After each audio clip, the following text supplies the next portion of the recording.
Hey guys, welcome back to my channel. അപ്പോൾ എൻ്റെ സോഷ്യലിൻ്റെ pre ബോർഡിന് വേണ്ടിയിട്ട് പഠിച്ചിട്ടുള്ള കാര്യങ്ങളൊക്കെയാണ് ഇപ്പോൾ കാണിക്കാൻ പോകുന്നത്.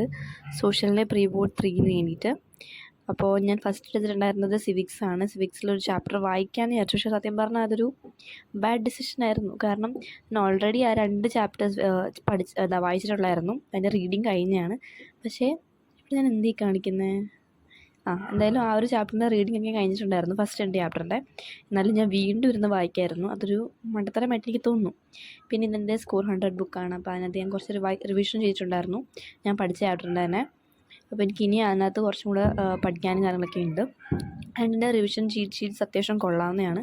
അപ്പോൾ അത് നോക്കിയിട്ട് പഠിക്കാമെന്ന് വിചാരിച്ചിരിക്കുകയാണ് ഞാൻ. റിവിഷൻ ഫൈനൽ റിവിഷൻ ഇത് നോക്കിയിട്ട് ചെയ്യാമെന്ന് വിചാരിച്ചു. അപ്പോൾ ഞാൻ ഫസ്റ്റ് 2 ചാപ്റ്ററിൻ്റെ ഏകദേശം തീർത്ത് വെച്ചിട്ടുണ്ട്.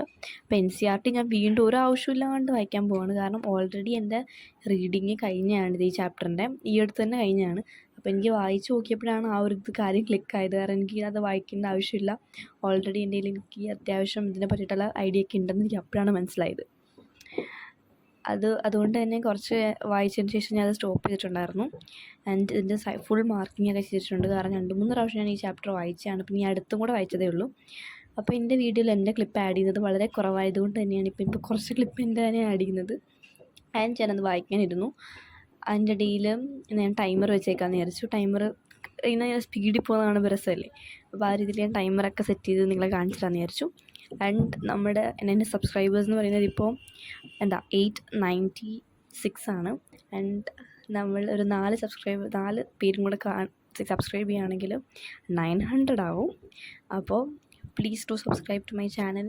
ആൻഡ് എൻ്റെ കഴിഞ്ഞ വീഡിയോയിൽ ഞാൻ അറിയാണ്ട് കമൻറ്റ് ബോക്സ് ഓഫ് ചെയ്ത് വെച്ചേക്കാണ്. അത് തന്നെ ഓഫായതാണ്, ഞാൻ ഓഫ് ചെയ്ത് വെച്ചൊന്നുമല്ല. ആൻഡ് ഞാനത് ആ കാര്യം എനിക്ക് അറിയാൻ പാടില്ല. കാരണം 2-3 മണിക്കൂർ കഴിഞ്ഞിട്ട് ഒരു കമൻറ്റ് പോലും വന്നില്ല. സാധാരണ അങ്ങനെ ഉണ്ടാവാത്തതാണ്. പിന്നെ ഞാനൊരു ഡൗട്ട് തോന്നിയിട്ട് പിറ്റേ ദിവസം ഒരു ഡൗട്ട് തോന്നിയിട്ട് ഇങ്ങനെ എടുത്ത് നോക്കിയപ്പോഴാണ് കണ്ടത് കമൻറ്റ് ബോക്സ് ഓഫാണെന്ന്. ആ സമയത്ത് എനിക്ക് വന്ന ദേഷ്യം എക്സ്ട്രീം ആയിരുന്നു. എന്തുകൊണ്ട് ഞാനത് നോക്കില്ല ആ ടൈമിലെന്ന്. സാധാരണ എൻ്റെ ലൈക്കിനെക്കാട്ടും കൂടുതൽ കമൻറ്റ് വരാറുള്ളതാണ്. അതുപോലും ഞാൻ നോക്കിയിട്ടുണ്ടായിരുന്നില്ല. അത് കണ്ടിട്ട് പോലും എനിക്ക് മനസ്സിലായില്ല കമൻറ്റ് ബോക്സ് ഓഫാണെന്ന്. എന്നിട്ട് ഞാൻ പോയി കമൻറ്റ് ബോക്സൊക്കെ ഓണാക്കി ഇട്ടു. അതിനുശേഷമാണ് പിന്നെ നിങ്ങളുടെ കമൻറ്റ്സും കാര്യങ്ങളൊക്കെ കണ്ടത്. അപ്പോൾ നിങ്ങൾക്ക് എക്സാമിന് റിലേറ്റഡ് എന്തെങ്കിലും ഡൗട്ട് ഉണ്ടെങ്കിൽ ആ ഒരു വീഡിയോയിൽ ചോദിക്കാം, അല്ലെങ്കിൽ ഇപ്പോൾ ഈ ഒരു വീഡിയോയിൽ കമൻറ്റ് ബോക്സിൽ ചോദിക്കാവുന്നതാണ്. ആൻഡ് ആ വീഡിയോ ഞാൻ അത്യാവശ്യം ടൈം എടുത്തിട്ട് തന്നെ ചെയ്തതാണ്. പക്ഷേ അതിനകത്ത് ഞാൻ കമൻറ്റ് ബോക്സ് ഓഫാക്കാത്തതിൻ്റെ കാര്യം എനിക്ക് ഇപ്പോഴും ഓർത്തിട്ട് റിഗ്രറ്റ് അടിക്കുകയാണ്. എന്തുകൊണ്ട് അത് ഓഫായ കാര്യം ശ്രദ്ധിച്ചില്ലെന്ന്. സാധാരണ എല്ലാ വീഡിയോയും ഞാനിരുന്നു കാണുന്നതാണ്. പക്ഷേ കഴിഞ്ഞ വീഡിയോ എനിക്ക് കാണാൻ പറ്റിയിട്ടുണ്ടായിരുന്നില്ല. പഠിക്കുന്നതിൽ കുറച്ചും കൂടെ എൻഗേജ് ആയിട്ടുണ്ടായിരുന്നു ഈ കുറച്ച് 2-3 ദിവസമായിട്ട്. അതുകൊണ്ട് തന്നെ ഞാൻ എടുത്ത് നോക്കിയതുമില്ല. അതുകൊണ്ടാണ് കാണാഞ്ഞത്. പിന്നെ ഞാനിവിടെ ജെൻഡർ, റിലീജിയൻ ആൻഡ് കാസ്റ്റ് ആ ചാപ്റ്ററാണെന്ന് തോന്നുന്നു. അതെ, ആ ചാപ്റ്റർ ഞാനിരുന്ന് ലെക്ചർ കേൾക്കുകയാണ്. ആ ചാപ്റ്റർ ലെക്ചർ കേൾക്കണ്ടെന്ന് വിചാരിച്ചിരുന്നതാണ്. പക്ഷേ എനിക്ക് ആ ചാപ്റ്ററിലേക്ക് ഫുൾ ചില ഇമ്പോർട്ടൻറ്റ് ക്വസ്റ്റ്യൻസ് മാത്രമേ ഉണ്ടായിരുന്നുള്ളൂ. അത് കാണാപ്പാഠം പഠിച്ചുകൊണ്ടാണ് എപ്പോഴും പോകുന്നത്. അതുകൊണ്ട് തന്നെ ആ ഒരു കാര്യം ഒന്ന് വിടാമെന്ന് വിചാരിച്ചിട്ടാണ് അത് മാറ്റി ചെയ്തിട്ടുണ്ടായിരുന്നത്. ആൻഡ് ഞാനത് പ്രീ ബോർഡിന് വേണ്ടിയിട്ടല്ല കേട്ടോ പഠിക്കുന്നത്. പ്രീ ബോർഡ് എന്നെ കഴിഞ്ഞു. എൻ്റെ പ്രീ ബോർഡ് കഴിഞ്ഞ വീഡിയോ കുറച്ച് പഴയ വീഡിയോ ആണ്. അതുകൊണ്ടാണ് ഞാൻ എന്തിനു വേണ്ടിയിട്ടാണ് ആ സമയത്ത് ഞാൻ പഠിച്ചതെന്ന് പോലും ഇപ്പോൾ എനിക്ക് ഓർമ്മയില്ലാത്തത്. ഇത് ഇമ്പോർട്ടൻറ്റ് ക്വസ്റ്റ്യൻസ് നോക്കിയിട്ടാണ് ഞാൻ സോഷ്യൽ സയൻസിന് പോയിട്ടുണ്ടായിരുന്നത് ഈ ഒരു ചാപ്റ്ററിൻ്റെ. അപ്പം ഞാൻ ഓർത്തു ഈ ഒരു ചാപ്റ്റർ ഒന്ന് കംപ്ലീറ്റ് ചെയ്യാമെന്ന്. കാരണം എനിക്ക് കാണാപ്പാഠം പഠിച്ചിട്ട് പോയിട്ട് പ്രത്യേകിച്ച് കാര്യമൊന്നുമില്ലല്ലോ. അതുകൊണ്ട് ഞാൻ വിചാരിച്ചു ഈ ഒരു ചാപ്റ്റർ പഠിക്കുകയാണെങ്കിൽ എനിക്ക് കുറച്ചും കൂടെ ഐഡിയ കിട്ടുമെന്ന്. അപ്പോൾ ഞാൻ പള്ളി അക്ഷയ ചാനലിൽ കയറിയിട്ടാണ് ഈ ഒരു ലെക്ചർ കേട്ടത്. ആനിമേറ്റഡ് ലെക്ചേഴ്സ് അടിപൊളിയാണ് ആ ചാനലിൽ. അപ്പോൾ നിങ്ങൾക്ക് ഹിന്ദി കേട്ടാൽ മനസ്സിലാവുമെങ്കിൽ നിങ്ങൾ എന്തായാലും ആ ഒരു ചാനൽ ചെക്ക് ചെയ്ത് നോക്കുക. പിന്നെ കമ്മ്യൂണിറ്റിയിൽ ഞാൻ ഒരു പോസ്റ്റ് ഇട്ട സമയത്ത് അതിൻ്റെ അടിയിൽ വന്നൊരു കമൻ്റ് ആയിരുന്നു, സാൻസ്ക്രിറ്റ് എങ്ങനെയാണ് പഠിക്കേണ്ടതെന്ന്. സാൻസ്ക്രിറ്റ് എങ്ങനെയാണ് പഠിക്കേണ്ടത് എന്നോട് ചോദിച്ചിട്ട് പ്രത്യേകിച്ച് വലിയ കാര്യമൊന്നുമില്ല. കാരണം സാൻസ്ക്രിറ്റ് എനിക്ക് അത്ര നല്ല മാർക്കൊന്നുമില്ല. പക്ഷേ കഷ്ടപ്പെട്ട് പഠിച്ചതിന് ശേഷം എനിക്ക് കുറച്ച് മാർക്ക് കിട്ടാൻ തുടങ്ങിയിട്ടുണ്ട്. അതെങ്ങനെയാണ് ചെയ്യുന്നത് വെച്ചാൽ, സാൻസ്ക്രിറ്റിൽ സ്കോർ ചെയ്യാൻ പറ്റുന്ന ചില ഏരിയാസ് ഉണ്ട്. ആ ഒരു ഏരിയയെ നമ്മൾ കുറച്ചും കൂടെ സ്ട്രോങ് ആക്കാൻ നോക്കുക. അങ്ങനെ നമുക്ക് മാർക്ക് കിട്ടാൻ ചാൻസ് ഉണ്ട്. അതെന്താണെന്ന് വെച്ചാൽ നമ്മുടെ ഒരു പിക്ചർ എന്നിട്ട് അത് നോക്കിയിട്ട് നമുക്ക് എഴുതാനുള്ള സംഭവമില്ലേ, അതിനകത്ത് നിന്ന് 5 മാർക്ക് നമുക്ക് സിമ്പിളായിട്ട് കിട്ടാവുന്നതാണ്. ആ ഒരു 5 മാർക്ക് നിങ്ങൾ എന്തായാലും വാങ്ങിക്കാൻ നോക്കുക. അതുപോലെ തന്നെ കിട്ടുന്നൊരു പോർഷനാണ് അൺസീൻ പാസേജ്, 10 മാർക്ക്. അത് സിമ്പിളായിട്ട് വാങ്ങിക്കാവുന്നതാണ്. ആ 10 മാർക്കും ഇതും കൂടെ ആകുമ്പോഴേക്കും ഒരു 15 മാർക്ക് നമുക്ക് കിട്ടിക്കഴിഞ്ഞു. പിന്നെ ഉള്ളതാണ് ടൈമിന് വീണ്ടും 5 മാർക്ക്. ആ ഒരു 5 മാർക്ക് നമ്മൾ ടൈം നന്നായിട്ട് പഠിക്കുകയാണെങ്കിൽ കിട്ടുന്നത്. ടൈം ഭയങ്കര ഈസിയാണ്. ആദ്യം പഠിച്ചപ്പോൾ എനിക്ക് സത്യം പറഞ്ഞാൽ ടൈം പാടായിരിക്കണമെന്ന് വിചാരിച്ചു. പക്ഷേ ടൈം ഭയങ്കര ഈസിയാണ്, ഏറ്റവും ഈസി ടൈമാണ്. അതുപോലെ തന്നെ ക്വസ്റ്റ്യൻ മേക്കിംഗ്, അതിന് ഒരു 5 മാർക്കാണ്. അപ്പോൾ ഈ ഒരു ഏരിയാസ് എല്ലാം നല്ലപോലെ മാർക്ക് കിട്ടാനുള്ള ഏരിയാസ്, അത് നിങ്ങൾ നല്ല സ്ട്രോങ് ആക്കുക. Question making, time, answering passage, പിന്നെ ആ ലെറ്റർ നോക്കിയിട്ട് അത് ലൈക്ക് ഒരു പിക്ചർ നോക്കിയിട്ട് അതിനാണ് പിക്ചർ റൈറ്റിങ്. പിന്നുള്ള പോർഷനാണ് ലെറ്റർ റൈറ്റിങ്. ആ ലെറ്റർ റൈറ്റിങ്ങിലാണ് എനിക്കെപ്പോഴും മാർക്ക് പോകുന്നത്. ചില ലെറ്റേഴ്സ് ഭയങ്കര കോംപ്ലിക്കേറ്റഡ് വേർഡ്സൊക്കെ ആയിരിക്കും, നമുക്കൊന്നും മനസ്സിലാവില്ല. അപ്പോൾ ലെറ്റർ റൈറ്റിങ്ങിന് ഞാൻ മാഡത്തോട് ചോദിച്ചപ്പോൾ മാഡം പറഞ്ഞത് നിങ്ങൾ മാക്സിമം പ്രാക്ടീസ് ചെയ്യുക. ലെറ്റർ റൈറ്റിങ്ങിന് നമുക്ക് വേറൊന്നും ചെയ്യാൻ പറ്റില്ല, ലെറ്റർ എങ്ങനെയാണ് വരുന്നതെന്നൊന്നും നമുക്ക് പറയാൻ പറ്റില്ല. അപ്പോൾ ലെറ്റർ റൈറ്റിങ്ങിന് നിങ്ങൾ മാക്സിമം പ്രാക്ടീസ് ചെയ്യുക. ലൈക്ക് ക്വസ്റ്റ്യൻ പേപ്പേഴ്സ് എൻ്റെ ടീച്ചേഴ്സൊക്കെ ഞങ്ങൾക്ക് ഒരു സ്റ്റഡി മെറ്റീരിയൽ തന്നിട്ടുണ്ട്. അതിനകത്ത് നോക്കി പ്രാക്ടീസ് ചെയ്യാനാണ് പറയുന്നത്. ഇമ്പോർട്ടൻറ്റ് ക്വസ്റ്റ്യൻസും പ്രീവിയസ് ഇയർ ക്വസ്റ്റ്യൻസും ഒക്കെയാണ് അതിനകത്തുള്ളത്. അപ്പോൾ നിങ്ങളുടെ കയ്യിൽ പ്രീവിയസ് ഇയർ ക്വസ്റ്റ്യൻസ് ഒന്നും തന്നിട്ടില്ലെങ്കിൽ നിങ്ങൾ ഓൺലൈനിൽ സെർച്ച് ചെയ്യുക. ഓൺലൈനിൽ കുറേ റിസോഴ്സസ് അവൈലബിൾ ആണ്. അതിൽ ഈ ഒരു ലെറ്റർ റൈറ്റിങ് പ്രാക്ടീസ് ചെയ്യുക. ഡിഫറെൻറ്റ് ലെറ്റേഴ്സ് പ്രാക്ടീസ് ചെയ്യുക, എന്നാലേ കിട്ടുള്ളൂ. അത് കിട്ടാൻ ഭയങ്കര ബുദ്ധിമുട്ടാണ്. കാരണം നമുക്ക് ചില സമയത്ത് ലൈക്ക് വാക്കുകളൊന്നും മനസ്സിലാവണമെന്നില്ല. അപ്പോൾ അത് കുറച്ച് കൂടുതൽ പ്രാക്ടീസ് ചെയ്യേണ്ട ഒരു കാര്യം കൂടെയാണ്. അപ്പോൾ ഞാൻ ഇവിടെ എന്താ ഒട്ടിച്ചുകൊണ്ടിരിക്കുന്നതെന്ന് വെച്ചാൽ, എൻ്റെ സ്കൂളിൽ നിന്ന് കിട്ടിയ സ്റ്റഡി മെറ്റീരിയലാണ്. അതിനകത്ത് ഞാൻ സർഫസ് ഏരിയ ആൻഡ് വോളിയം എന്ന് പറഞ്ഞ ചാപ്റ്റർ ഇല്ലെന്ന് വിചാരിച്ചിട്ട് ആ പേജ് അങ്ങനെ കീറിക്കളഞ്ഞു. പക്ഷേ ഞാൻ എന്തൊരു ഡൗട്ടില്ല അത് അവിടെ തന്നെ വെച്ചു. പിന്നെ ഞാൻ ടെക്സ്റ്റ് എടുത്ത് നോക്കിയപ്പോഴാണ് കണ്ടത് ആ സർഫസ് ഏരിയ ഉണ്ടെന്ന്. ഇത് എപ്പോഴാണ് സംഭവിച്ചതെന്ന് വെച്ചാൽ, സമ്മർ വെക്കേഷനൊക്കെ മുമ്പ്, ലൈക്ക് സമ്മർ വെക്കേഷനല്ല, സ്കൂൾ തുടങ്ങിയ ടൈമിൽ എനിക്ക് ഇത് കിട്ടിയതാണ്. അപ്പം ഞാൻ മെൻസുറേഷൻ എന്ന് പറഞ്ഞാൽ കിടന്നത്, എൻ്റെ അറിവിൽ മെൻസുറേഷൻ എന്ന് പറഞ്ഞ ചാപ്റ്റർ ഇല്ല. അപ്പോൾ തന്നെ ഞാൻ ആ പേജ് അങ്ങോട്ട് കീറിക്കളഞ്ഞു. പിന്നെ എനിക്ക് ടെക്സ്റ്റ് ബുക്ക് അത് കഴിഞ്ഞിട്ടാണ് വന്നത്. ഈ സംഭവം കിട്ടിക്കഴിഞ്ഞിട്ടാണ് എൻ്റെ ടെക്സ്റ്റ് ബുക്കൊക്കെ വാങ്ങിച്ചിട്ടുണ്ടായിരുന്നത്. ടെക്സ്റ്റ് ബുക്ക് തുറന്ന് നോക്കിയപ്പോൾ ദേ കിടക്കുന്ന ചാപ്റ്റർ. എനിക്ക് എന്ത് ചെയ്യാമെന്ന് പറയാൻ പാടില്ല. പക്ഷേ അത് കളയാണ്ട് വെച്ചത് ഒരു ഭാഗ്യം. കളയാണ്ട് എൻ്റെ കയ്യിൽ തന്നെ വെച്ചത് വലിയൊരു ഭാഗ്യം. അതുകൊണ്ട് തന്നെ അതിനെ സ്റ്റിക്ക് ചെയ്തായിരുന്നു അവിടെ. പിന്നെ ട്രിഗ്നോമെട്രിയുടെ ഞാൻ പ്രാക്ടീസ് ചെയ്തുകൊണ്ട് തന്നെ ഇത് കീറിപ്പോകാൻ തുടങ്ങിയിട്ടുണ്ടായിരുന്നു. ഒരു പേജ് നല്ലപോലെ കീറാനായിട്ട് നിൽക്കുകയായിരുന്നു. അപ്പോൾ അത് ഒട്ടിച്ചുവിട്ടു. 2 മാർക്കിൻ്റെ ക്വസ്റ്റ്യനുള്ള ഒരു ഏരിയ ആയിരുന്നു. അപ്പോൾ അതും കൂടെ സ്റ്റിക്ക് ചെയ്ത് വെച്ചിട്ടുണ്ടായിരുന്നു. ഇവിടെ ഞാൻ ട്രിഗ്നോമെട്രി പ്രാക്ടീസ് ചെയ്യുകയാണ്. NCERT സോൾവ് ചെയ്തുകൊണ്ടിരിക്കുകയാണ്. എക്സസൈസ് 1.1-ൻ്റെ 2ാമത്തെ പ്രാവശ്യമാണ് ഞാൻ ഈ ഒരു എക്സസൈസ് സോൾവ് ചെയ്യുന്നത്. ബാക്കിയൊന്നും എത്ര സോൾവ് ചെയ്തിട്ടില്ല കേട്ടോ. ഇത് മാത്രം ഇരുന്ന് സോൾവ് ചെയ്യാം. നമുക്ക് ചെയ്യാൻ ഭയങ്കര ഇഷ്ടമാണ് കേട്ടോ. കാരണം ആൻസർ കിട്ടുമ്പോൾ നമുക്ക് മാത്സ് ചെയ്യാൻ കുറച്ചും കൂടി ഇഷ്ടം തോന്നും. ലൈക്ക് കോൺസെപ്റ്റ് ക്ലിയർ ആവുകയാണെങ്കിൽ ഏറ്റവും ഇൻട്രസ്റ്റിംഗ് ആയിട്ടൊരു സബ്ജക്റ്റാണ് മാത്സ്. അത് എനിക്ക് മനസ്സിലായ ഒരു കാര്യമാണ്. ഞാൻ മാത്സ് ഒരിടയ്ക്ക് ഒത്തിരി ഒന്ന് പ്രാക്ടീസ് ചെയ്തിരുന്നു. മാത്സ് എത്രത്തോളം ഞാൻ പ്രാക്ടീസ് ചെയ്യുന്നു അത്രത്തോളം ഞാൻ മാറ്റിവെക്കുന്ന ഒരു സബ്ജക്റ്റാണ് സയൻസ് എത്രത്തോളം ഞാൻ പ്രാക്ടീസ് ചെയ്യുന്നു അത്രത്തോളം ഞാൻ മാറ്റിവെക്കുന്ന ഒരു സബ്ജക്റ്റാണ് മാത്സ്. എനിക്ക് എങ്ങനെ വന്നാലും ഇത് രണ്ടും ഒരുമിച്ച് കൊണ്ടുപോകാൻ പറ്റില്ല. സോഷ്യൽ ഞാൻ എങ്ങനെയെങ്കിലുമൊക്കെ തട്ടിമുട്ടിയും കൊണ്ടുപോകും. പക്ഷേ എനിക്ക് ഇത് രണ്ടും കൂടെ ഒരുമിച്ച് ഒരിക്കലും മാനേജ് ചെയ്യാൻ പറ്റില്ല. അതുകൊണ്ട് തന്നെ ഞാൻ മാത്സ് അധികം പ്രാക്ടീസ് കുറയ്ക്കുകയാണിപ്പോൾ. കാരണം എനിക്ക് സയൻസ് കഴിഞ്ഞിട്ടാണ് മാത്സ്. മാത്സിന് എനിക്ക് 13 ദിവസം കിടപ്പുണ്ട്.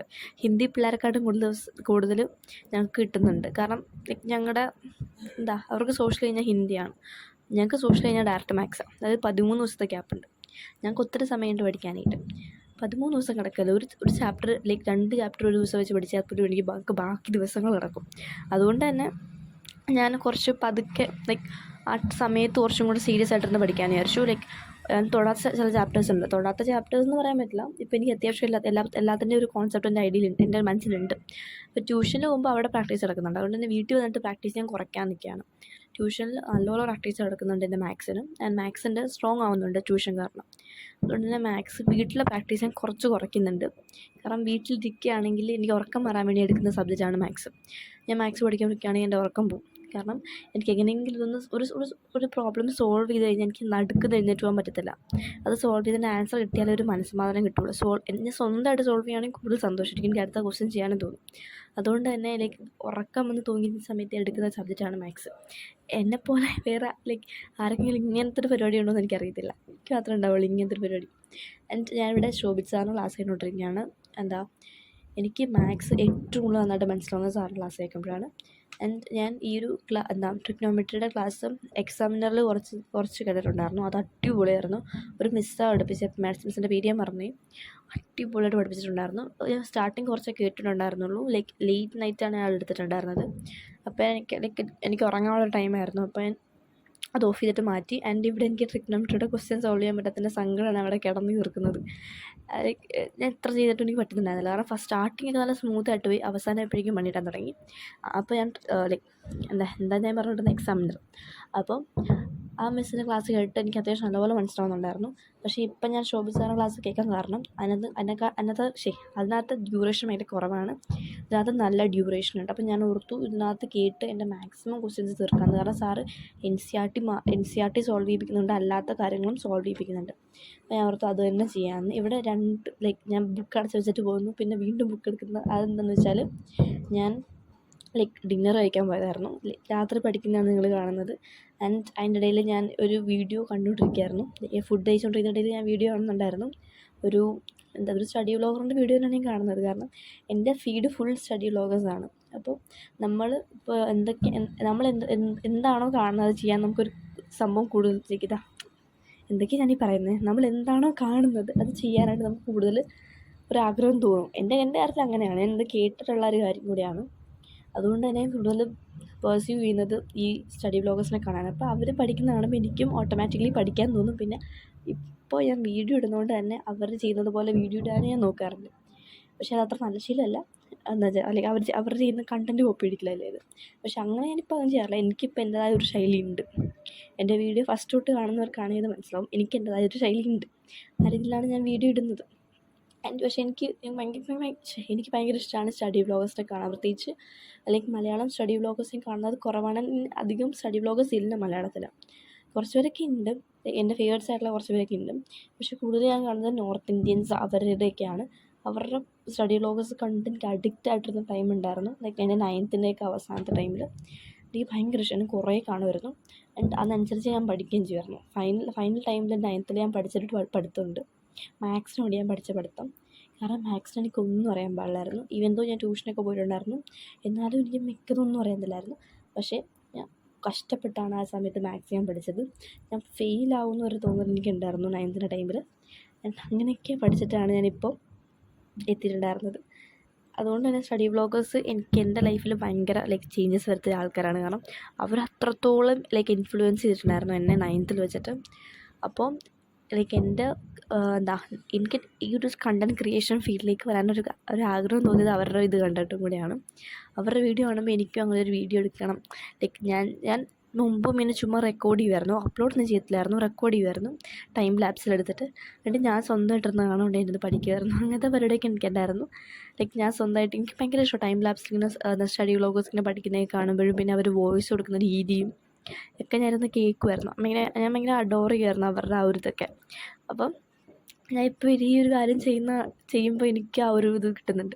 ആൻഡ് എൻ്റെ ഒരു കമൻറ്റ് ബോക്സിൽ ഒരാൾ ഏതോ ഒരു വീഡിയോയിൽ, ഞാൻ ഓർക്കുന്നില്ല ഏത് വീഡിയോയിലാണെന്ന് ചോദിച്ചിട്ട് പറഞ്ഞിട്ടുണ്ടായിരുന്നു, നോർത്ത് ഇന്ത്യൻസ് ഇങ്ങനത്തെ വീഡിയോ ഒക്കെ ഇടും, അപ്പോൾ ഈ മലയാളീസ് ഇടുന്നത് വളരെ കുറവാണ്, നിർത്തരുത് ഇതെന്നൊക്കെ പറഞ്ഞിട്ട്. അപ്പോൾ അത് കേട്ടപ്പോൾ കുറച്ച് കൂടുതൽ സന്തോഷമായി. അപ്പോൾ ഈ ഒരു സംഭവം ഞാൻ നിർത്താൻ തീരുമാനിച്ചിട്ടില്ല. എന്തായാലും ഇത് കണ്ടിന്യൂ ചെയ്ത് പോകാൻ തന്നെയാണ് എൻ്റെ ഒരു പ്ലാൻ. കാരണം ഞാൻ എടുക്കാൻ പോകുന്ന കോഴ്സ് കുറച്ച് പാടുള്ള സംഭവമാണ്. 12th കഴിഞ്ഞിട്ട് 12th ഡിഗ്രിയും ഒക്കെ കഴിഞ്ഞിട്ട് എടുക്കാൻ പോകുന്നത്. അപ്പോൾ അതിനുവേണ്ടി എനിക്ക് കുറേ പഠിക്കാനുണ്ടാവും. അപ്പോൾ ഈ ഒരു സംഭവം എനിക്ക് ഒരു 25 വയസ്സ് 26 വയസ്സ് വരെ എന്തായാലും കൊണ്ടുപോകാൻ പറ്റും, സ്റ്റഡി വ്ളോഗ് തന്നെ ഇട്ടിട്ട്. അപ്പോൾ നമുക്ക് സമയമുണ്ട്. അപ്പോൾ ഏകദേശം എൻ്റെ ട്രിഗ്നോമെട്രി ഞാൻ കുറേ ഇരുന്ന് പ്രാക്ടീസ് ചെയ്തിട്ടുണ്ടായിരുന്നു. ട്രിഗ്നോമെട്രിയിൽ എക്സസൈസ് 1.1 അതിൻ്റെ എക്സാമ്പിൾസും ഫുൾ സോൾവ് ചെയ്തിട്ടുണ്ടായിരുന്നു ഒറ്റ നൈറ്റ് ഇരുന്നിട്ട്. പിന്നെ സാറ് ആ ഒരു ആ വീഡിയോയിൽ കാണിച്ചിട്ടുണ്ടായിരുന്ന എല്ലാവിധ PYQs ഉണ്ടായിരുന്നു, അതൊക്കെ ഞാൻ സോൾവ് ചെയ്തിട്ടുണ്ടായിരുന്നു. എന്നെക്കൊണ്ട് പറ്റുന്നുണ്ടായിരുന്നു, അതിൻ്റെ വലിയ കാര്യമായിരുന്നു. പിന്നെ എക്സസൈസ് 8.2 തുടങ്ങുന്നതിന് മുമ്പ് സാറ് കുറച്ച് PYQs ചെയ്യിപ്പിച്ചിട്ടുണ്ടായിരുന്നു. അത് നമ്മൾ സ്വന്തമായിട്ട് ചെയ്തതിന് ശേഷം എക്സസൈസ് നമുക്ക് സ്വന്തമായിട്ട് ചെയ്യാൻ പറ്റും. അത് നമുക്ക് ചെയ്യാൻ പറ്റുമെങ്കിൽ എന്തായാലും എക്സസൈസ് ക്വസ്റ്റ്യൻസ് നമുക്ക് ചെയ്യാൻ പറ്റും. അപ്പോൾ ഇനി നിങ്ങൾക്ക് വേറെ എന്തെങ്കിലും ഡൗട്ടോ അങ്ങനെ കാര്യങ്ങളോ ചോദിക്കാനുണ്ടെങ്കിൽ എന്തായാലും കമൻറ്റ് ചെയ്യാം. അപ്പോൾ ഇത്രത്തോളം ഞാൻ കുറച്ച് സോൾവ് ചെയ്തതിന് ശേഷം ഞാൻ പിന്നെ പോയി കിടന്നിട്ടുണ്ടായിരുന്നു. അപ്പോൾ അത്രയുള്ള ഇന്നത്തെ വീഡിയോ. Bye bye.